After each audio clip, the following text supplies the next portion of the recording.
대학 입시학원을 다니면서 실제로 겪었던 실업괴담. 대학 입시를 치르고 저와 넘버2는 열심히 시험을 치렀고 우리 객건달은 시험장에서 처음 10분 동안 연필 굴리고 나머지 시간은 잤다고 씩씩하게 말하더군요. 시간 시험에 잔 사람은 저밖에 없다고 아주 자랑스럽게 말했답니다. 아예 대학 포기하고 갔다고 하더군요. 자 가슴 졸이며 그렇게 지내다가 발표일이 되었습니다. 저와 넘버2는 고배를 마셨죠. 객건달은 합격입니다. 그때는 전문대학교라고 했었죠. 혼자 합격입니다. 열심히 집중해서 시험 치른 저희 둘은 떨어지고 연필 굴리고 뒤집어 주무신 분이 합격입니다. 넘버2랑 술 한잔하면서 얼마나 서럽고 세상 더럽던지 그날 객건달을 죽어라 밟혔습니다. 졸업 시즌을 넘기고 넘버2랑 열공 분위기에 휩싸여 학원에 등록합니다. 그때는 명성 있는 학원에 등록하면 별도로 시험을 치릅니다. 그 시험 성적을 토대로 반편성을 합니다. 다니던 학원이 반 이름이 지금 생각하면 우습기도 하지만 서울대반, 연대반, 고대반 등등으로 성적 순으로 학생을 편성합니다. 수업 내용도 다르고 편성된 교육진도 다르고 수업 시간도 다르고 여하튼 그때는 인생은 오로지 공부다라는 시대였죠. 저와 넘버2는 연대반에 배정받았습니다. 우리가 다니던 학원이 70년대 세워진 유서 깊은 학원이며 지방이지만 꽤 유명한 학원이었답니다. 약간의 스파르타식의 규율도 엄하고 그치만 넘버2와 제가 첫날 배운 것이 수학도 아니고 영어도 아니고 바로 담치기입니다. 객건달의 긴급한 호출에 의해서 둘이 학원 담벼락을 넘었죠. 그때는 휴대폰은 고사하고 그 유명한 삐삐도 나오기 전이었죠. 마음 졸이며 나와보니 당구 한 판 때리자고 하는 것이었습니다. 이 새끼 아주 공공의 적이었죠. 그렇게 평범한 학원 생활이 시작되었죠. 무더운 여름을 넘기고 초가을로 접어들었습니다. 넘버2랑 저랑 당구에 살고 술에 죽고 가출도 해보고 별지랄을 다 하면서 하루하루 좀 먹고 있었죠. 우리 학원이 유서 깊은 만큼 지금 생각에 한 20년은 넘은 학원으로 기억됩니다만 건물이 무척 낡았죠. 그 학원은 5시까지 절대 입출입을 못합니다. 아예 수혜 아저씨가 오전 8시 땡 하면 대문 걸어 잠그고 오후 5시에 열립니다. 밖으로 나갈 길은 역시 담치기밖에 없죠. 그래서 점심시간이 되면 조그만 운동장이나 건물 옥상에 학생들이 모여서 커피 마시고 조잘조잘 거리죠. 건물 옥상이 평평해서 쉬기 딱이죠. 저랑 넘버2랑 항상 건물 옥상에서 잘 놀곤 했죠. 그날은 오후 야간 학습 중이었습니다. 설대반 연구대반은 야간 학습 필수 나머지 반은 희망하는 학생만 야간 학습했죠. 지금 생각하면 우습지만 전 그런 시대에 살았습니다. 단 토요일은 5시까지만 수업하고 나머진 알아서 그날 토요일이었습니다. 노는 것에 지친 넘버2와 저는 이제 공부라도 해볼까 하는 생각에 밤늦은 시간까지 열공합니다. 토요일이라 학원생은 거의 다 빠져 나가고 아무도 없는 것 같습니다. 지금 기억을 되새겨보지만 정확한 시간대가 언제였는지 모르겠습니다. 한 저녁 8시 정도 됐을 겁니다. 넘버2랑 저랑 담배 한 대 꼬실리려고 옥상으로 기어 올라갑니다. 그때 학생들에게 가장 인기 있는 아템으로 등장했던 것이 소니 워커맨과 파라소닉 미니 카세트 테이프 플레이어입니다. 전 소니 워커맨 플레이시키고 귀에 이서버 꽂고 올라갑니다. 그때 많이 듣던 노래가 스콜피안스 거였죠. 시커먼 어둠이 내려앉은 옥상은 아무도 없이 을씨년스러웠죠. 정말 사람 하나 없더군요. 저랑 넘버2랑 담배 한 대씩 물고 스콜피언스의 할리데이를 때립니다. 학원 위치가 시내 한가운데라서 요란한 조명이 사방에 깔려있기 때문에 사물을 식별 못할 정도는 아닙니다. 가을 바람이 싹 스쳐갈 때면 시원하기도 하고 조금 오싹하기도 했습니다. 한창 음악에 심취해 있을 때 넘버2가 커피를 뽑아옵니다. 음악과 조용한 분위기, 커피 그리고 한가치의 담배. 더 이상 바랄 것이 없었죠. 커피향을 조절해 가면서 피우는 줄담배의 매력 속에 빠져 있을 때쯤 저기 사람이 있네. 여자애 아니야? 넘버2가 뭐라 합니다. 돌아보니 옥상 난간에 웬 여학생이 미동도 안 하고 서 있습니다. 쟤 뭐하는 거야? 혼자 미친 거 아니야? 그러게 말이다. 혼자 저기서 뭐하는 거야? 자세히 보니 조금 이상하다고 생각이 들더군요. 우리 때는 교복제율화가 되어서 평상복이었습니다. 제가 고등학교 올라갈 때 교복제율화가 시작되었죠. 근데 무슨 교복 비스무리한 한 걸 입고 있더군요. 촌티 팍팍 나고 유난히 생머리가 허리까지 오고 치마였기 때문에 여자라고 확신했었죠. 위옷은 하늘색 비슷했고 아래치마는 남색 정도였던 걸고 기억되네요. 치마도 요즘 교복에 비해 많이 길었어요. 무릎 아래까지 내려왔던 걸로 기억됩니다. 그 애가 서 있던 곳 바로 맞은편 건물이 학원 건물보다 높은 20층짜리였고 마침 그 건물에 설치된 나이트클럽 간판 조명이 있어서 어느 정도 보였거든요. 진짜 괴로워 보이네. 혼자 저기서 야경 보나? 저는 진짜 미친 척하고 뛰어내리는 거 아니야? 전 넘버 2의 말을 맞받아칩니다. 미쳤냐? 저기서 뭘 뛰어내리냐? 여기 10층인데 떨어지면 아작 나는 거야. 안 그러면 저기 서서 왜 저러고 있겠냐? 움직이지도 않잖아. 정말 미동조차 하지 않더군요. 자세히 보니 바람이 제법 불었는데 머리카락조차 휘날리지 않더군요. 순간 오싹한 기분이 내리를 강타했습니다. 한번 가보자. 넘버 2에게 이야기하고 막 벤치에서 일어서는데 꼼짝하지 않던 애가 앞으로 그대로 서서히 기울어지더니 전 들고 있던 커피를 쏟아버렸고 넘버 2는 비명을 지르기 위해서 입에 머물고 있던 커피를 뿜어댔죠. 넘버 2의 비명이 끝나기도 전에 그 여자의 모습이 없어져 버렸습니다. 우리는 그 애가 서 있던 곳으로 미친 듯이 달려갔습니다. 뛰어내린 건 맞지? 정말 뛰어내렸지? 넘버 2는 몇 번이나 저에게 같은 말만 해댔습니다. 그 애가 서 있던 곳에 도착한 저희는 아래를 내려다봤습니다. 시커멓게 어둠만이 깔려 있어서 안 보입니다. 학원 건물 뒤편입니다. 토요일 저녁이고 해서 불이 다 꺼진 관계로 아무것도 안 보입니다. 우리는 구르다시피 해서 옥상에서 1층까지 초고속으로 뛰어내려갔습니다. 경찰부터 부르자 신고해야 돼. 전 그 순간에도 침착함을 잃지 않고 신고부터 떠올렸습니다. 1층 현관에 도착하자 마침 수희 아저씨가 쓰레기통 정리를 하고 있더군요. 아저씨, 큰일 났어요. 어떤 여가애가 옥상에서 떨어졌어요. 우리는 미친 듯이 외쳐댔습니다. 수희 아저씨도 깜짝 놀라서 외쳤습니다. 어디쯤이야? 건물 뒷마당 쪽이에요. 빨리요. 수희 아저씨는 열쇠 꾸러미를 찾아 가지고 왔습니다. 우리는 뛰는 가슴을 쓸어 담을 겨를도 없이 마구 날뛰었죠. 아저씨 빨리요. 빨리. 아저씨와 함께 뒤편 문을 열었습니다. 문이 열리자 마지 뛰어나갔습니다. 그 여자애를 찾았지만 없었습니다. 정말 샅샅이 다 뒤졌습니다. 어디에도 없습니다. 손전등 들고 1층 불 다 밝히고 몇몇 남았던 애들도 소란스러운 소리에 내려다 봅니다. 옥상에서 애가 떨어졌어요. 제가 큰 소리를 질렀죠. 그 소리에 남았던 학생들이 쫓아 내려옵니다. 함께 찾아봅니다. 안 보입니다. 무려 30분 동안 정말 샅샅이 다 찾아봤습니다. 아저씨는 경찰에 신고할지 말아야 할지 갈등했습니다. 저랑 넘버 2랑 수의실로 불려갔습니다. 바로 전 이야기를 소상히 아저씨에게 설명하고 문제의 옥상으로 올라갔습니다. 아저씨가 손전등을 들고 아까 그 애가 서 있던 곳을 정확히 비추더군요. 저 자리 맞지? 저 자리에서 봤지? 아니 아저씨 어떻게 알아요? 저 자리 맞아요. 분명 저만 본 게 아니고요. 이 친구도 같이 봤다니까요. 분명 맞아요. 바로 여기 서 있었다고요. 혹시 자세히 봤니? 그 애 이상하게 안 보였어? 그냥 머리 상당히 길고 허리까지 왔어요. 머리카락이 그리고 치마 입고 있었고 확실하다니까요. 그때 수희 아저씨가 버럭 화를 내더니 내려가자 너희들이 헛거봤다. 아무것도 아니야. 떨어지긴 뭐가 떨어졌다는 거야 이 새끼들아. 하라는 공부는 안 하고 옥상에 뭐하러 올라갔어. 아저씨는 화를 내시면서 옥상문을 걸어 잠궈버렸습니다. 복도에서 학생들이 수군수군대면서 저희를 쳐다보더군요. 넘버 2랑 저랑 보따리 싸고 학원 나왔습니다. 나오는데 수희 아저씨가 이상한 눈초리를 저희를 째려봅니다. 미안하기도 하고 또 한편으로는 황당하기도 해서 격력적게 걸어 나옵니다. 둘이 한동안 말문을 모렵니다. 봐라. 진짜지? 너도 봤지? 라고 넘버 2가 먼저 말 걸어옵니다. 가만히 있어봐 실감이 안 나. 분명 그 여자애 자살한 거 맞아. 아직까지 눈에 선에 분명 떨어졌던 것까지 분명해. 봐봐. 만약에 떨어지면서 방향이 꺾인 거 아닐까? 그래서 혹 다른 곳에 떨어졌을지도 모르잖아. 야 봐라 사람 몸무게가 있는데 낙엽도 아니고 떨어지면서 벗어나봤자 얼마나 벗어나겠냐. 그건 그렇네. 그럼 우리가 본 게 뭘까?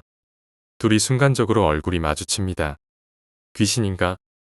그렇게 생각이 들자 머릿속에서 마구 회전하는 소리가 들립니다. 근데 이상해. 수희 아저씨 어떻게 그 여자애 서 있던 자리 정확히 알고 있지?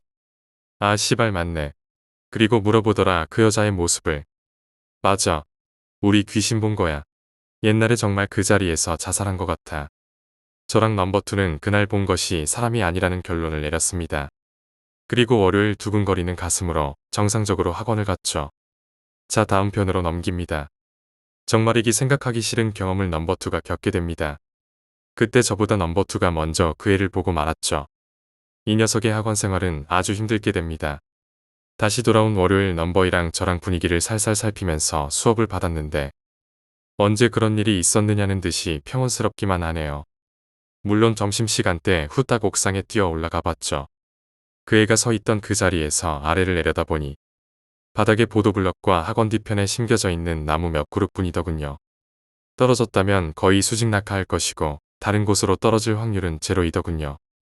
저랑 넘버2랑 한숨 한번 쉬고 답답한 마음을 금할 길이 없었습니다. 우리 두 눈을 아니 네 개죠.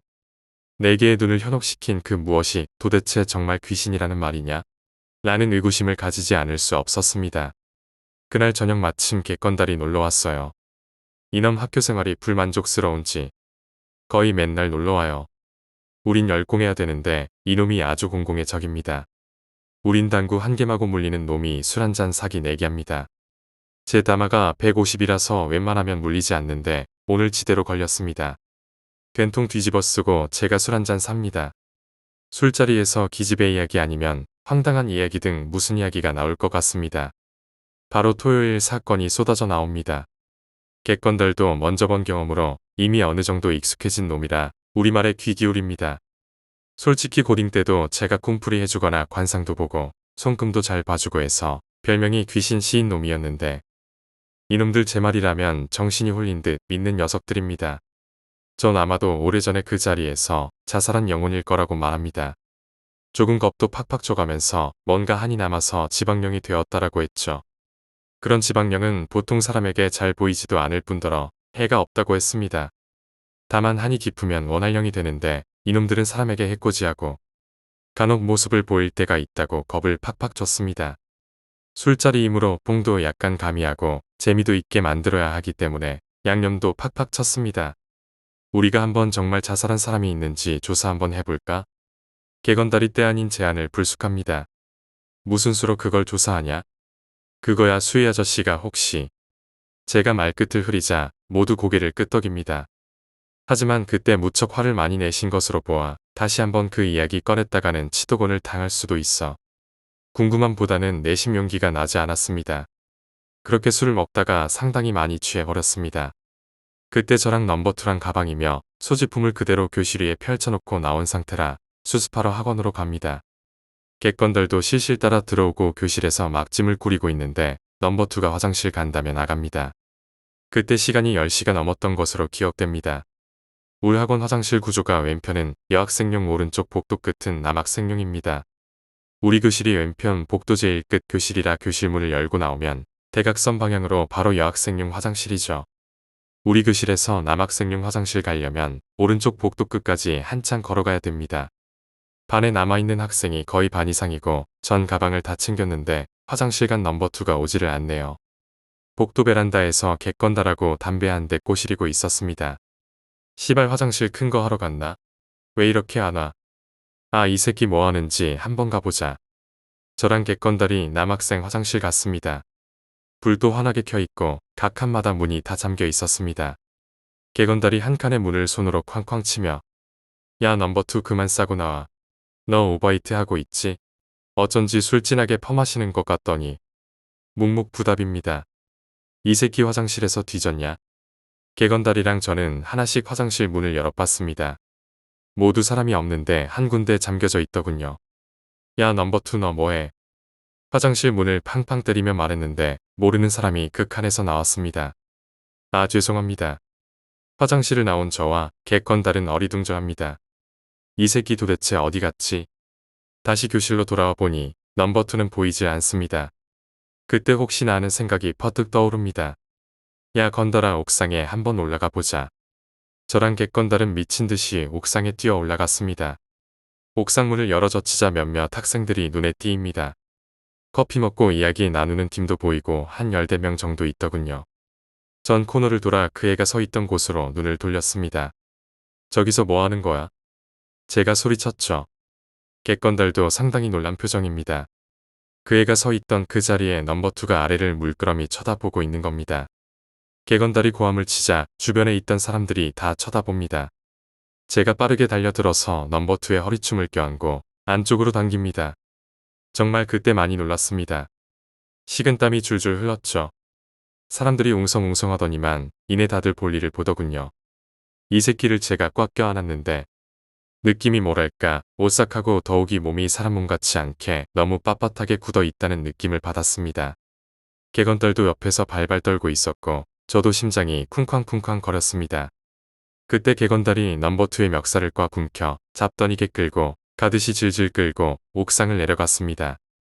제가 뒤에서 부축하고 가는 동안 넘버2 단 한마디도 안 했습니다. 아래층으로 내려와서는 좀 진정시키고 베란다로 데려 나왔는데 이 새끼가 베란다에 주저앉아서 막 울기 시작합니다. 저와 객건달은 무슨 일인지 너무 놀라서 묻지도 못하고 그냥 내버려 둡니다. 저는 막 울고 있는 이 새끼에게 담배 2대 불 붙여서 한 대 물려줍니다. 전 이 새끼가 이렇게 눈물 줄줄 흘리며 우는 것 처음 봤습니다. 성격도 강직하고 옹고집적인 녀석인데 담배 물려주니 한 모금 빨아당깁니다. 너 뭐하러 거기 기어 올라갔어? 그때 넘버2가 얘기합니다. 화장실 가려고 교실 문을 열고 나서는데 이상하게 여자 화장실 쪽으로 눈이 가더랍니다. 막 누군가 들어선 것처럼 화장실 문이 덜컹거리고 있었다는군요. 그냥 가려고 하다가 워낙 느낌이 이상하게 다가와서 슬쩍 몇 걸음 옮기고 고개를 내밀어 봤더니 그 세면대 코너에 웬 사람의 뒷모습이 살짝 보이더랍니다. 화장실 안은 불이 밝아서 확연히 보였는데 허리까지 치렁치렁한 생머리에 짙은 남색 치마가 눈이 팍 들어오더랍니다. 더욱이 그 자리에서 꼼짝도 안 하고 서 있더랍니다. 물어볼 필요도 없이 토요일날 본 그 기집애 분명하답니다. 넘버2는 비명도 못 지르고 다리가 후덜거려서 뒤로 뻘뻘 물러나는데 갑자기 수도가 틀어져 물이 촤하고 쏟아지는 소리가 나더랍니다. 너무 놀라서 넘버2는 앞도 안 보고 아끼다시피 했는데 자기가 계단을 올라간 것 같기도 한 것 같고 어딘지도 모르게 막 가는데 문이 가로막고 있길래 확 젖혀 열었더니 어두컴컴한 어둠과 함께 찬바람이 얼굴로 확 들어오더랍니다. 어떻게 옥상으로 올라갔는지 지도 모르겠답니다. 옥상이라는 생각이 퍼뜩 들자 너무 무서워서 걷지도 못할 정도로 다리가 떨리더랍니다. 마침 사람이 몇 명 있어서 다행이다 생각하고 풀썩 주저앉았는데 숨고르기 하고 다시 내려가려고 계단 아래를 보니 누군가 올라오는 듯이 그림자가 보이더랍니다. 근데 그림자가 치마를 입은 여자애 같더라고 하더군요. 그림자가 계속 커지면서 앞쪽으로 다가오자 무서워서 뒤로 뒷걸음질 쳤다는군요. 주위 사람한테 뭐라고 말해야겠는데 무슨 말을 해야 할지도 떠오르지 않고 그냥 뒤로 뒷걸음질 쳐지는데 솔직히 자신이 왜 그랬는지 모르겠었다고 합니다. 뭔가 허리에 툭 걸려서 뒤돌아보니 벌써 몸이 옥상 난간에 부딪힌 거랍니다. 갑자기 정신이 퍼뜩 들더랍니다. 그때 무심코 아래쪽을 보니 시커먼 어둠이 쫙 깔려있는 것이 정말 무서웠답니다. 다시 몸을 틀려고 하니 뭔가 등 쪽에서 꽉 움켜쥔 것처럼 정말 꼼짝도 못하겠더라더군요. 정말 자신은 몸을 움직이고 싶은데 마치 주위 공기가 자신을 꽉 움켜쥔 것처럼 막 눈에 눈물이 고일 정도로 미치겠다고 하더군요.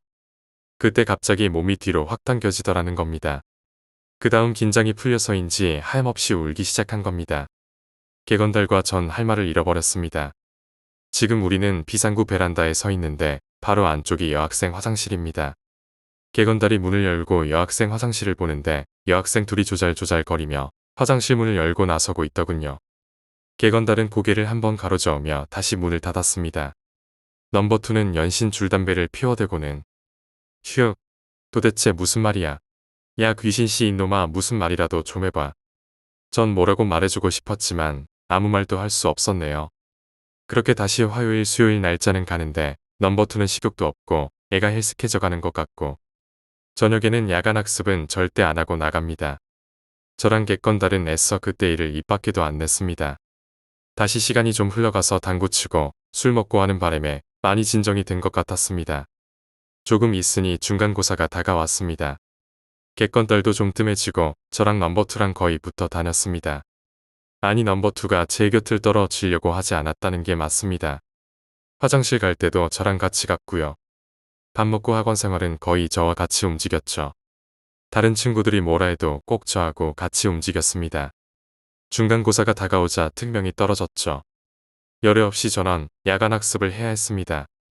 저와 넘버2는 그날 이후로 절대 옥상을 가지 않았습니다. 시험을 치르기 딱 3일 전입니다.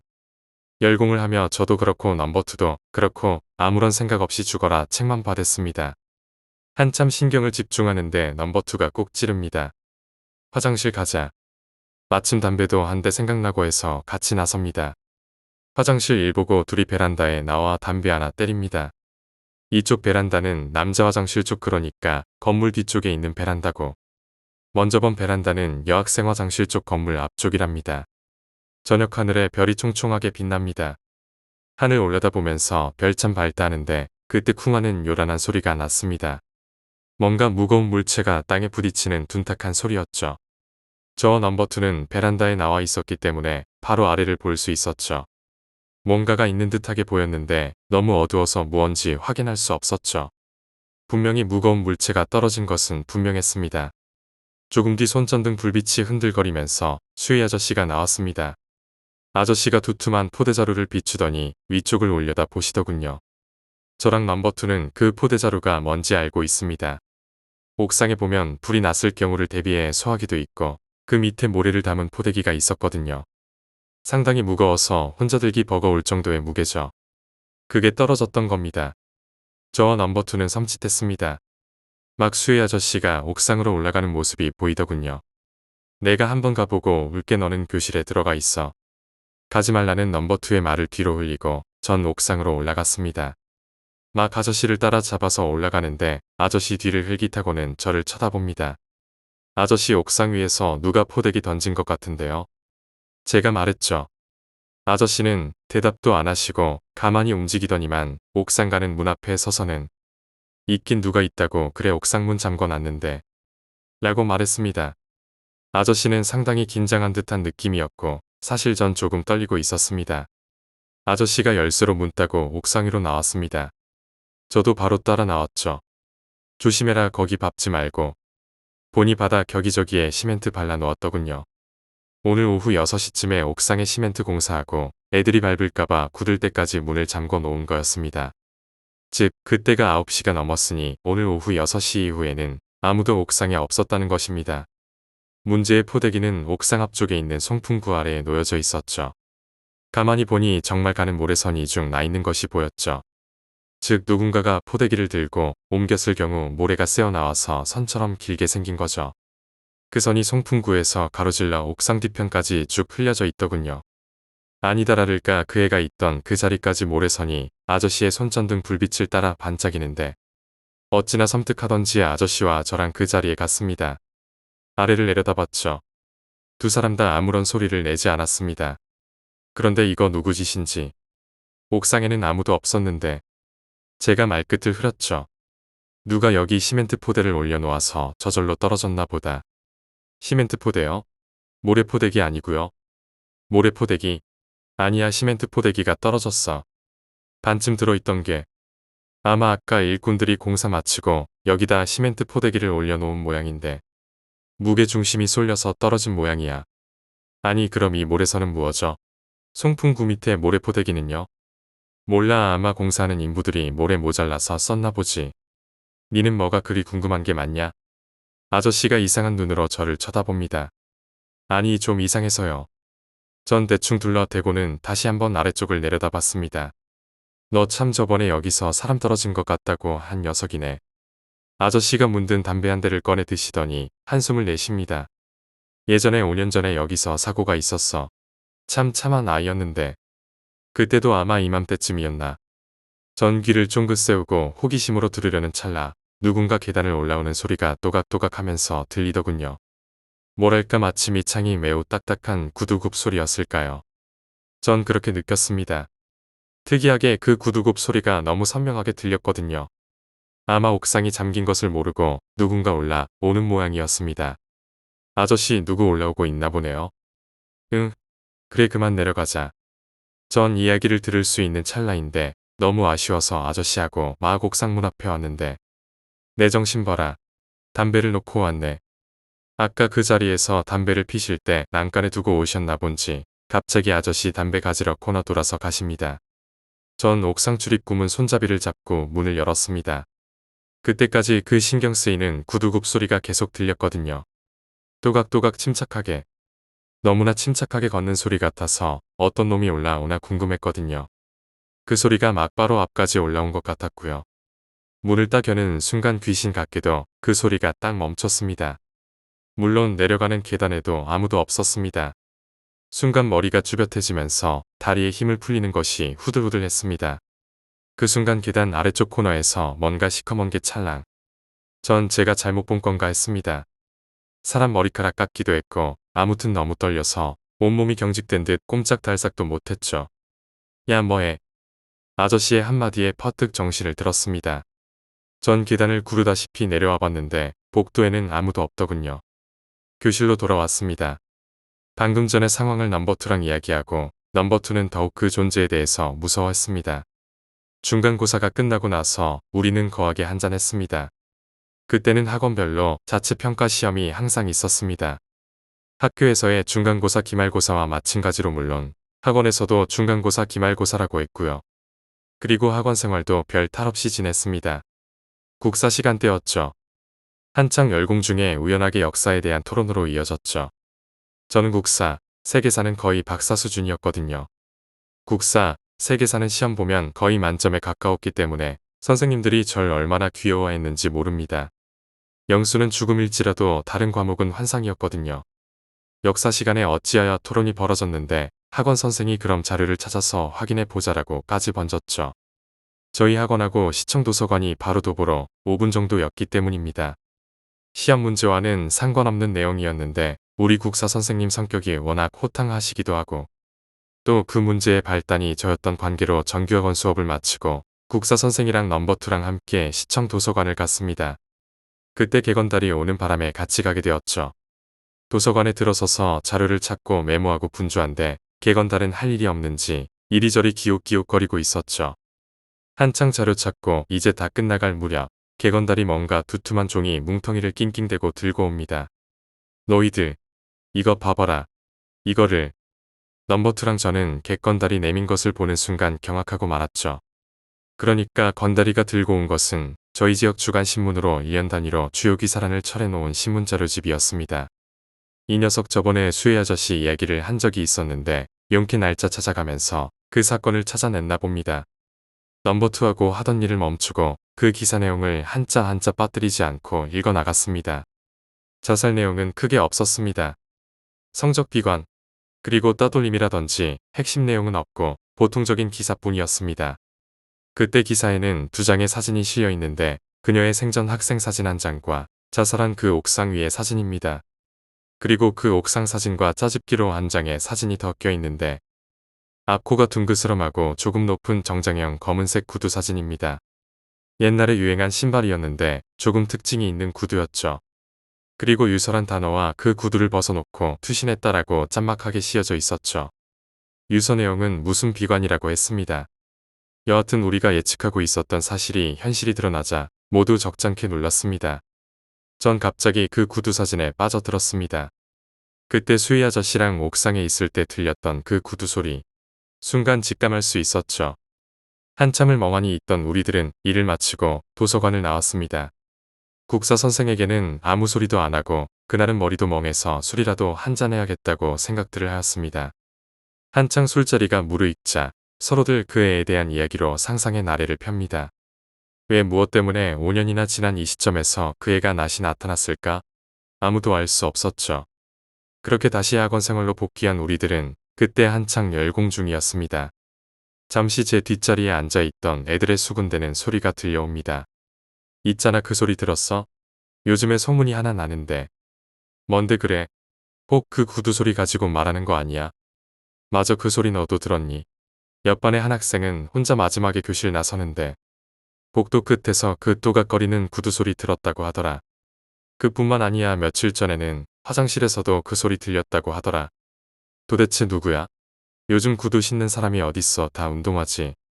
이상하게 아무도 없는데 구두 소리 들린다고 학원에서 점차 소문이 퍼져나가기 시작했더군요. 원래 이런 소문들은 살이 붙고 허풍이 가미되어서 순식간에 퍼져나갑니다. 아니나 다를까 며칠 뒤에 여러 가지 추측성 소문이 난무하게 되었습니다. 그렇지만 그리 중요한 사건은 아니었기에 일주일 만에 시들시들해져 버렸지만 말입니다. 이제 시간이 별로 남지 않아서인지 야간 자율학습은 필히 해야 했죠. 그날 마침 넘버2가 심하게 몸살을 하여 일찍 집에 간 날이었습니다. 9시가 좀 넘었나. 저는 담배 한 대를 피려고 다른 학생과 어울려 옥상에 올라갔습니다. 왠지 기분이 이상하고 찝찝하고 그랬습니다. 날씨는 아직 춥지 않을 정도로 어중간한 가을 날씨였죠. 그날따라 바람이 조금 불었던 것으로 기억합니다. 옥상에는 사람이 몇 명 없었습니다. 저하고 3명 올라왔는데 도합 6, 7명 정도였죠. 먼저 번 시멘트가 잘 굳어서 옥상은 깨끗했습니다. 다른 애들은 옥상 출입구 근처 커피숍 한 개 앞에서 이야기 나누고 있었고 전 커피 한 잔 뽑아서 손에 들고 담배 한 대 피면서 슬슬 그쪽으로 걸어가고 있었죠. 전 넘버2 때문에 아저씨랑 그때 올라와 본 이후로 처음 옥상에 올라왔었던 거였습니다. 옥상은 깨끗이 청소되어 있었던 상태였고요.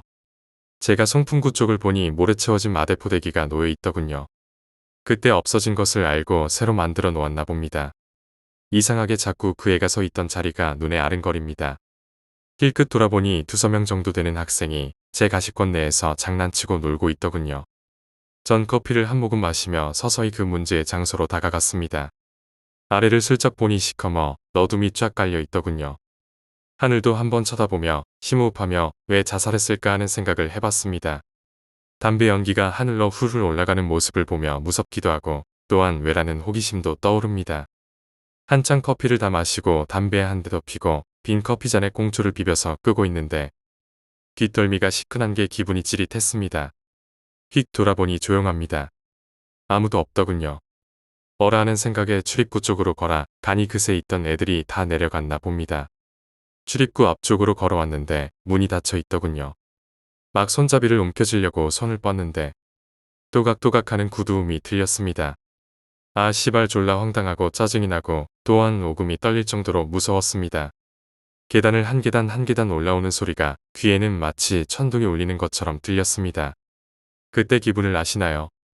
온몸에 피가 머리 쪽으로 쏙 꽂히는 그 느낌을 서 있을 수조차 버거웠고 온몸이 한겨울 한기에 점령당한 듯 오들오들 떨려옵니다. 솔직히 관략근을 조절한 힘도 풀리는 듯한 느낌입니다. 정말 정신 놓으면 부끄럽게도 오줌 쌀 뻔했던 순간이었습니다. 내가 왜 여기 올라왔나 하는 후회가 가슴을 저미도록 후벼파더군요. 도대체 저 소리는 뭐야? 누가 구두 신고 야밤에 복도 걸어 다니는 거야? 속으로 오만 가지 잡생각이 마구 치밀어 올랐습니다. 지금도 그때 기분에 머리칼이 쭈빗해져 옵니다. 또각또각 그 소리가 점점 가까워져 오고 있었습니다. 전 정말 어떻게 할까 수백 번 수천 번도 더 생각이 오고 갔습니다. 이대로 밀고 들어갈까? 아니면 버티고 있을까? 도망가야지. 어디로 가지? 이 좁은 옥상에서 내려갈 길은 여기뿐인데. 정말 울고 싶은 기분이 들었죠. 그때 넘버2가 막 울었을 때 바로 이 느낌이었을 겁니다. 입술이 바짝 타고 피가 마구 몰립니다. 다리는 감각이 없어서 떨고 있는지 서 있는 것조차 신기할 따름입니다. 전 순간 망설이면 어떻게 될지 모른다는 생각이 앞섰습니다. 구두 소리가 코앞까지 올라왔습니다. 전 있는 힘껏 문을 발로 밀어찼습니다. 얼떨결에 온 힘을 다 실어찼는데 밖에서 당겨서 열어야 하는 문입니다. 즉 안에서는 밀어서 여는 문이었죠. 쾅하고 요란한 소리가 났는데 발바닥이 찌릿찌릿하더니 통증이 쫙 밀려왔습니다. 그리하니까 정신이 버뜩 들더군요. 야 이 개새끼야. 저는 순간 욕을 내뱉으며 힘껏 문손잡이를 잡고 확 열었습니다. 아무도 없는 빈 공간, 빈 계단이 눈에 들어왔습니다. 전 죽을 힘을 다해 계단을 뛰쳐내려왔죠. 교실까지 직통으로 뛰어내려왔습니다. 교실로 뛰어들자 남아있던 애들이 무슨 일이냐는 듯 다들 놀라서 저를 쳐다봅니다. 몰골이 말이 아니었죠. 이마에 얼굴에 식은 땀이 줄줄 흐르고 있었고 거칠게 숨을 몰아쉬고 있었거든요. 한숨을 내쉬고 진정이 되자 소변이 마구 마렵습니다. 할 수 없이 남자 화장실로 걸음을 옮깁니다. 너무 긴강했는지 방광의 근육이 놀라서 조금 센 것 같습니다. 웃을 일이 아닙니다. 여러분도 거기 있어 보세요. 그냥 쌉니다. 복도 끝을 돌아가는데 어찌 그리 긴 것인지. 아시박도 화장실에 아무도 없습니다. 그렇지만 생리현상이 모든 것을 압도하더군요. 공포도 예외가 아니었습니다. 지퍼 내리자마자 막 쏟아집니다. 쪽팔리게 팬티 조금 젖었습니다. 교실로 돌아왔는데 공부가 될 일이 만무하겠죠. 야간 자율학습은 10시쯤에 끝납니다. 끝나기 무섭게 총알같이 튀어나옵니다. 그때 나를 사로잡은 물건이 있었습니다. 그 와중에 학원 입구 왼쪽에 수의 아저씨 근무하는 조그만 룸이 있습니다. 3면이 유리창으로 둘러쳐져 있죠. 아저씨는 거기서 조그만 TV로 연속극인가 뭔가 보고 있으셨고, 제 눈이 간 곳은 책상 위에 어지럽게 흩어져 있는 메모지와 노트 한 편에 덩그러니 놓여있는 검은색 구두. 아 씨발, 그 구두 맞네요. 맞습니다. 얼마 전에 도서관에서 봤던 사진 속의 그 구두. 말씀드렸었죠. 디자인이 앞코가 불쑥하고 둥그스름해서 특이하다고. 요즘 그런 구두 아무도 안 신는 거라라고. 대번에 눈에 들어오더군요. 전 심호흡을 하고 노크도 없이 수의 아저씨 방에 들어갔습니다. 아저씨 깜짝 놀라서 TV 보시다가 저를 돌아봅니다. 아저씨, 저 구두요. 저 구두 알고 계시죠? 그의 구두 맞죠? 아저씨는 한창 멍한 표정을 지지시더니 놀라서 벌떡 일어서시더군요. 아니, 네가 이 구두를 어떻게 알아? 아저씨는 저보다 더 놀란 것 같았습니다. 5년 전 구두가 왜 아저씨 책상 위에 있느냐고 제가 물었습니다. 아저씨는 저를 진정시키고는 답답한지 한숨을 푹 내쉬더니 이거 얼마 전에 연락이 와서는 이라고 말씀을 시작하셨습니다. 다음은 아저씨가 해주신 이야기의 내용입니다. 어느 날 아저씨 친구분에게서 연락이 왔답니다. 이번에 딸의 기일인데 마누라가 딸 물건 모두 없애버려서 뭔가 딸의 물건 찾다가 생각이 나서 그때 경찰 수사 끝나고 그 구두 아직 안 버렸냐고 하더랍니다. 이번 기일 때 그 구두나 들고 가서 보내줄란다 하시더랍니다. 마침 잊고 있었다가 생각해보니 오래된 사물함 상자 속에 그 구두를 보관하고 있던 게 생각나더라는군요. 그때 경찰 수사 끝나고 자살로 판가름이 나고 구두를 수의 아저씨가 가지고 있었는데 그때 상황이 정신이 없어서 미처 구두를 돌려주지 못했던 거고요. 그때 경찰도 혹이라도 모르니 버리지 말라 했어 그냥 가지고 있었던 거라고. 그리고 놀랍게도 며칠 전 시멘트 공사한 분이 그의 아버지라더군요. 그러니까 수의 아저씨 친구분이시기도 하고요. 아저씨도 그 옥상 미장 공사해야 돼서 슬쩍 이야기해 본 거라고. 자기 딸이 자살한 곳에서 누가 일하고 싶겠어요. 그치만 미장하시는 분인 그의 아버지는 마다하지 않고 일을 해주셨고요. 그럼 그때 구두 주시지 왜 안 주셨나고. 구두 가져가면 마누라 애간장만 더 태운다고. 보관하고 있으면 딸의 기일 갈 때 잠시 들려서 찾아가겠다고.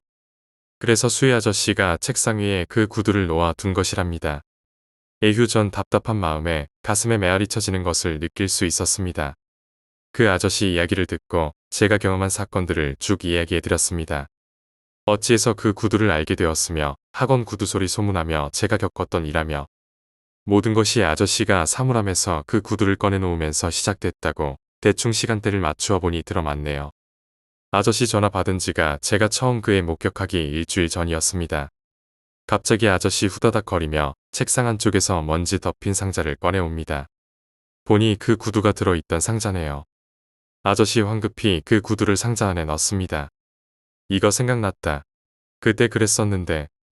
그때 친구 따님 죽고 화장할 때 한번 갔었는데 그때 구두 돌려주려고 들고 가셨다는군요. 왜 가까운 분 돌아가시면 그분이 생전에 가지고 계셨던 것 다 태우잖아요. 그때 화장터에서 돌아가신 분 물건만 따로 태워주던 장소가 있는데 그 구두를 가지고 그때 태우시는 분한테 드렸다가 가만히 생각해보니 지금 태우면 섭해할까봐 다시 돌려달랬대요. 경찰도 보관하고 있으라고 했었고 그때 그 태우던 친척 아주머니가 물끄러미 바라보니니 죽은 사람 물건은 뭐하러 되돌려 받으려고 하나? 기념으로 보관할 텐가? 하시면서 상자를 건네주시더랍니다. 안 태우고 보관할 거면 이 상자에 넣어두라고 하시며 상자 밑바닥에는 부적 같은 것이 붙어 있었더랍니다. 정말 보니 빛바랜 낡은 부적이 보이네요. 아저씨는 서둘러 구두를 상자에 넣으시고는 이런 이야기 아무한테도 하지 말라고 신신당부하십니다. 학원 이미지 버린다고요. 저는 가만히 숨고르기를 하고 다시 물었죠. 아저씨, 그애 왜 자살했는지 짐작은 하시죠? 뭐 때문에 자살했는지 아세요? 아저씨는 버럭하시면서 저를 쫓아내더군요. 등 뒤에 식은땀이 아직 식지 않은 채로 그렇게 나와서 허무하게 집으고 갔죠. 다음날 넘버2가 오지 않았습니다. 어제 몸이 아파 일찍 간다고 나갔는데 심하게 아픈 것 같습니다. 다음 날도 또 안 나왔습니다. 선생님이 집에 전화 걸어본다고 합니다. 객건달도 연락이 없네요. 점심시간에 제가 전화 한번 넣어봅니다. 넘버2 어머니, 저 귀신씨 놈입니다. 넘버2 있나요? 응, 걔 학원 갔는데 넌 어디야? 혹시 넘버2 학원 안 갔니? 아예 전 잠시 학원 안 나갔습니다. 꼭 넘버2 들어오면 연락주세요. 이 새끼 몸 아프다고 한 건 말짱 거짓말이네. 집에는 학원 간다고 나와서리 어디 간 거야. 그 뒤 넘버2가 건달이랑 다음날 나타났습니다. 뭐야? 너 무슨 일 있어? 여기서는 집중이 안 돼. 이 학원 그만두고 딴 데로 옮길 거야. 야, 사내 새끼가 그것 좀 당했다고 무슨 소리야? 넌 아무것도 몰라. 진짜 너무 집중이 안 돼서 공부 못 하겠어. 이참에 너도 학원 옮기자. 이런 학원에 뭐하러 남아있어. 야, 나 그 여자의 뭔지 대충 감잡았어. 내가 이번에 꼭 밝히고 말 거야. 너는 네가 무슨 무당쯤 되는 걸로 착각하냐? 뭘 밝힐 건데? 건달이도 학원 옮기는 거 찬성했어. 옮기던 말던 네 뜻대로 해. 무슨 사내 새끼가 그만한 일로 겁먹고 지랄이야. 그 일이 있은 후 정말 넘버2 더 이상 학원 안 나왔습니다. 그때 왜 그런 결정을 했는지 모릅니다.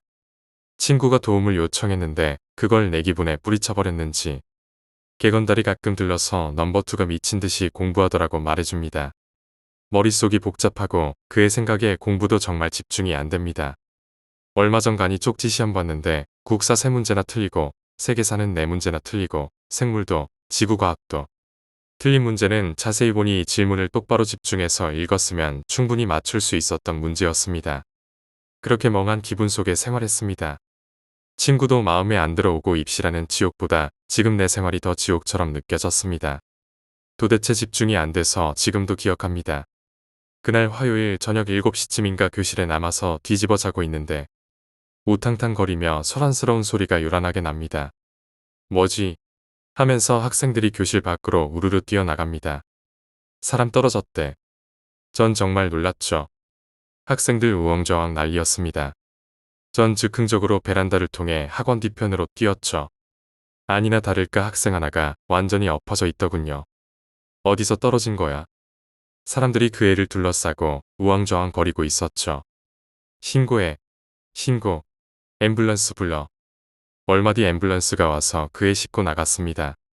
남학생인데 손이랑 고개를 움직이는 걸로 봐서는 많이 다쳤는데 죽지는 않은 것 같았습니다. 주위 사람들에게 물어보니 3층에서 떨어졌답니다. 3층 교실 창문에서 애가 갑자기 상체가 뒤로 쏠리더니 그냥 떨어져 버렸답니다. 전 옥상이 아니라서 다행이라고 생각했습니다. 전 다시 교실로 돌아왔죠. 그때 더 황당한 이야기를 듣습니다. 떨어진 애가 우리 반 애래. 그 남아이 말이야. 전 순간 당황하지 않을 수 없었죠. 저도 잘 아는 친구였거든요. 같이 당구도 몇 번 쳤고 그리 친하지는 않지만 마음이 좀 통하는 구석이 있어서 술도 몇 번 같이 먹었던 그 친구. 아니 그 새끼 그 반에 뭐하러 간 거야? 몰라 그 반에 친구 있어서 간 거겠지. 순간 뭔가 번뜩 스치는 것이 있어서 그 반에 가봤습니다. 벌써 그 애가 떨어진 곳에 선생이랑 학생들이 우르르 모여 서 있었기 때문에 쉽게 알 수 있었죠. 그 자리 수직으로 일직선 올리면 바로 그 여자애가 옥상에서 투신했던 곳입니다. 정확히 그 사건이 있은 후 진학 상담하러 선생님께 불려갔습니다. 갑자기 성적이 떨어지기 시작하자 부르신 거겠죠. 그때가 벌써 10월을 넘어섰거든요. 이제 몇 달 뒤면 대입 시험이라. 요즘 뭐 때문에 성적이 조금씩 떨어지는 거야. 걱정거리 있어? 학원 선생님과 이야기 중에 다른 선생님이 우리 선생님을 부르더군요. 잠깐만 여기 있어. 금방 갔다 올게. 선생님이 자리를 비우고 멍하게 앉아있던 저는 선생님 책상에 올려진 서류 비슷한 것을 보게 되었습니다. 아래 떨어졌던 남아이 관련 서류였던 것 같습니다. 보니 남아이 주민등록등본이랑 몇 가지 보여서 무심코 봤는데 부모님의 형제지간이던군요. 형이 남씨이고 지는 둘째이자 막내고 선생이 학원생활평도 있었는데 활달하고 걱정이 없던 애라고 몇 자 적혀 있고 뭐 아마 학생이 3층에서 떨어졌으니 꼭 경찰이라도 찾아와서 어떻게 된 거냐고 물었을 테죠. 그때 작성해 놓으신 것 같네요. 아, 그 친구는 다행히 뼈만 몇 개 부러지고 크게 이상이 없을 거라고 하더군요. 다행이죠. 3층에서 떨어졌는데 그만하기를 천만 다행이라고 머리부터 떨어졌으면 죽었을 거라고 하더군요. 3층에서 떨어지고 그만하기가 얼마나 운이 좋았으면 어떤 사람은 2층에서 떨어지고도 죽는 판인데 정말 재수가 좋은 녀석입니다.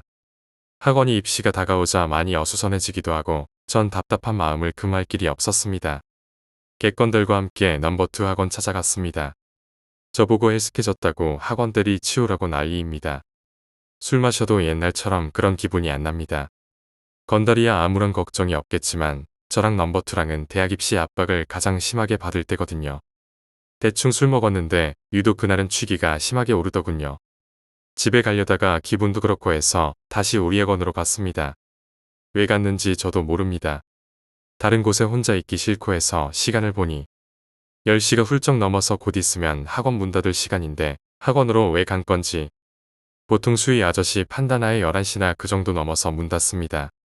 얼굴 벌겋게 해서 비틀거리며 들어가는데 너 뭐야? 수희 아저씨가 저를 잡습니다. 다행히 저를 알아보시네요. 그리고 수희 아저씨 방으로 데리고 가더니 커피 한 잔을 주셨습니다. 아저씨 그때 그 구두 친구분 가져가셨나요? 가져간다고 하더니 연락이 없네. 그의 기일은 벌써 지나갔을 텐데. 전 정신이 퍼뜩 들었죠. 당연히 가져간 걸로 생각했었는데. 아저씨 그때 그 애 왜 자살했죠? 이번에 아저씨 화를 내지 않으시더군요. 그래 그렇게 알고 싶다면 다만 한번 듣고 잊어버려. 나도 기억하기 싫은 친구 녀석 가족 사이인데 말하고 싶겠냐? 하시면서 일단 아저씨가 왜 그 사건을 잘 아시나 하면 그때도 지금처럼 수희 아저씨였고 그의 떨어진 시신을 처음 발견하신 분이고 그의 아버지랑 친구분의 경찰 조사에서 가장 많이 불려다녀서 그때 경찰 조사 보고서도 보고하셔서 잘 알고 계셨습니다. 딴 게 아니더군요. 성적 비관 자살, 집단 따돌림 아닙니다. 어떤 개씨 발놈 새끼 때문이더군요. 그 새끼 바람둥이의 검한 덩어리였고 소문이 안 좋았던 놈이었는데 재수하다가 우연히 만나서 좋아했었고 급진전하는 사이로 발전했다고 합니다. 그 애는 너무 순진하고 수줍음이 많고 착실한 애였다고 합니다. 여자는 순진하게 순정을 바쳐서 좋아했는데 그 시발놈의 새끼는 가지고 놀다 버린 거였습니다. 왜 그리 순진하고 착한 여자들은 그런 개새끼만 좋아한답니까? 이 새끼가 실컷 갖고 놀다가 애가 임신하자 헌신짝 버리듯 버리고 학원 그만두고 잠적해 버렸다는군요. 그 시절 그애 얼마나 마음고생이 심했겠습니까? 임신도 한 것 같은데 아무리 불장난도 정도껏 해야지. 그 시발 새끼 개날라리 날 건달이 뭐가 좋다고. 그애 얼마나 마음고생이 많았고 죽고 싶었겠죠. 그 시절엔 지금처럼 유산도 쉽지 않은 상태였고 부모동에서의 뭐다해서 다 받아서 수술하고 그랬거든요. 아마 자긴 죽어도 그 말은 차마 꺼낼 수 없었겠죠. 아버진 미장일 하시는 분이셨고 집에서 얼마나 귀한 딸이었겠습니까. 그래서 택한 것이 자살이었겠죠. 학원 간다고 집을 나서서는 그날 학원 옥상에서 투신하고 말았죠. 그때 그 구두 벗어놓고서는. 그런데 그 구두에 관한 사연도 있더군요. 그 시발 새끼한테 처음이자 마지막으로 받은 선물이라더군요. 경찰 조서에 그렇게 써 있었답니다. 그 시발 새끼 경찰 조사에서 그렇게 말했겠죠. 어차피 그의 유서에 그런 내용들이 다 있어서 경찰이 시발 새끼 추궁한 거지만 자살이라 그 새끼는 처벌할 수도 없고 지금도 어느 하늘 아래서 숨쉬고 살아가고 있겠죠. 전 이야기를 다 듣고 허무한 반 안타까운 반이었습니다. 허무한 것은 그 애의 전모를 다 알아버린 것이고 안타까움이란 자살할 수밖에 없었던 그 애 때문이었습니다. 전 고개를 뒤로 젖히고 한숨 한번 내쉬고 있었을 때 요전에 추락사고 난 친구 그 애도 성씨가 남시더만 제 두 눈에서 불통이 튕겼죠. 그리고 벌떡 일어섰습니다. 아저씨 혹시 그 새끼 이름이 남아이가 아니에요? 아 그래 내가 어떻게 그 이름 잊겠어. 맞아. 너는 어떻게 알았어? 아 이런 우연이. 아니 기막힌 일이 그 새끼가 그놈의 형이네요. 가만히 생각해보니 넘버2랑 그애 처음 본 순간 옥상에 애들 몇 명 있었는데 그 중에 남아이도 있었습니다. 그리고 두 번째 넘버2가 혼자 옥상에 올라간 날도 그때 우리 반에 남아있는 학생 중에 그때도 남아이가 있었고요. 남아이는 그 반에 친한 친구가 있어서 자주 놀러가곤 했고 그 친구 자리가 바로 그 애가 떨어진 곳에서 일직선상 위였습니다. 그리고 남아이가 그 자리에서 며칠 전에 떨어졌었죠. 다행히 심각한 부상은 입지 않았다 해도 이번 사고 때문에 한 달 이상 병원 누워 있어야 하니 제 머릿속이 모터가 달린 듯 회전하기 시작했죠. 이 모든 것이 아저씨가 그 구두를 꺼내 놓던 시점에서 발생했다는 것을. 그날 아저씨에게 제가 정리한 사실을 모두 쏟아내었죠. 아저씨도 몹시 황당해하면서도 부정은 못하시더군요. 아저씨 되도록이면 빨리 이 구두 처분해 버리죠. 친구분한테 연락 한번 해보시죠.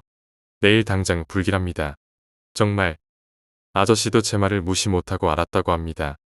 다음날 아저씨에게 들렀더니 친구분이 필요 없다고 처분하라고 하셨다며 그날 아저씨와 전 뒤뜰에서 정확하게는 그 애가 떨어진 자리에 구두 올려놓고 향세자루 피우고 휘발유 약간 뿌려서 태웠죠.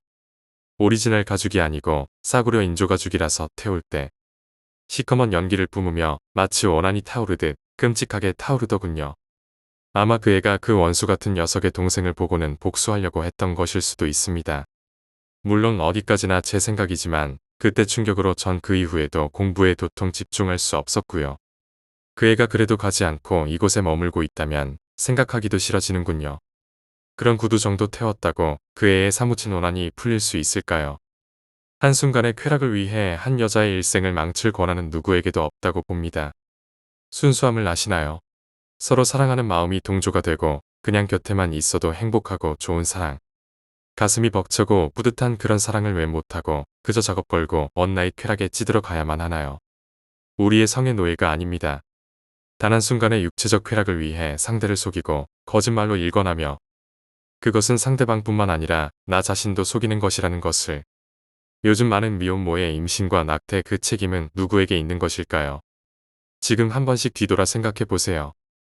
당신이 남성이라면 그런 쾌락적 이야기를 한 적이 없는지, 심지어 행동으로 옮긴 적이 없는지, 어제 나이트 가서 한 건 했어, 어제 작업 걸어서 원나잇 했지 등등 자랑스럽게 이야기할 겁니다. 그게 과연 자랑스런 이야기의 소재가 될런지 아이러니컬하네요. 가끔씩은 순수함을 바라는 모습과 아름다운 사랑을 해보고 싶은 생각은 모두에게 있을 겁니다. 왜 그런 쾌락에만 목매어야 하는지 그런 삶이 싫습니다. 오늘 하루만이라도 순수함에 젖어 봄도 괜찮을 듯 싶습니다. 당신이 여성이라면 진정한 사랑을 원하시나요? 아니면 즐기면 그뿐이라는 원나잇 사랑을 원하시나요? 그런 남성이 왜 있겠어요? 그런 여성이 있으니 당연히 그런 남성이 있겠지요. 다만 남성 입장에서는 진정 사람 가리고 작업 좀 걸어야지. 여하튼 남 인생 조지는 짓은 좀 삼가야지. 그리고 그 남 아이씨는 어떤 인생을 살아갔을지 궁금하네요. 아마 동생도 그 사실을 알고 있었는지는 모르겠지만 우연의 일치로 동생이 그때 왜 떨어졌는지 모르겠습니다. 사실 교실에서 창문이 사람이 그리 쉽게 뒤로 넘어질 구조는 아니었거든요. 정말 뛰어내리려고 몸을 창문 너머로 빼지 않는 이상 사람이 떨어질 구조는 아닙니다. 꼭 친구와 장난치다가 중심을 잃어서 떨어졌다고 생각해도 말이 안 되거든요. 난간도 아니고 참 뭐라 말하기 힘든 사항입니다. 만약 복수라면 동생이 떨어져 죽었을 수도 있는데 정말 행운인지 아니면 뭐가 도왔는지 3층에서 떨어지고도 그 정도로 멀쩡했으니 말입니다. 정말 우연히 말도 안 되게 떨어진 것일까요? 아니면 알 수 없는 존재가 당겼을까요? 학원에서 추락한 남아이군은 병원에서 퇴원했는데도 더 이상 학원에 나타나지 않았고요. 넘버2는 열심히 공부해서 당당히 대학에 합격했습니다. 개건달은 이제 군에 갈까 말까 껄득대고 있었고 전 그 사건 이후로 10월 달까지만 다니고 정남이 떨어져서 더 이상 학원 나가지 않았습니다. 집에는 거짓말하고 독서실에서 전전긍긍하고 오락실에 빠져 살다 보니 또 대학에 떨어졌습니다. 그때 넘버2가 학원 옮기자고 제안했을 때 그냥 미련 버리고 같이 갔으면 대학에 붙었을지도 모르겠습니다. 그렇게 저는 혼자 비참한 삼수 생활을 했습니다. 정말 비참하기 그지 없었죠. 그때 그 사건의 오리지널 내용은 수희 아저씨랑 저랑 아무에게도 이야기하지 않고 끝내기로 했죠. 남의 숨기고 싶은 가족사를 마구 떠들어도 좋을 건 없겠죠. 물론 넘버2나 객건달에게도 그 사건에 대해 더 이상 얘기를 하지 않았으니 모르겠죠. 그런 비참한 사실을 알아보려고 파헤친 저도 한심하고 그것 때문에 1년을 더 방황하게 생겼으니까요. 자, 학원 이야기를 이렇게 마칩니다. 정말 그때 기억으로는 썩 좋지 못한 경험입니다. 그때 넘버2와 같이 학원 옮길 거라는 후회를 지금도 합니다. 뭐에 씌였는지 제가 쓸데없는 고집을 부려서 인생에서 중요한 1년을 허무하게 낭비해 버렸으니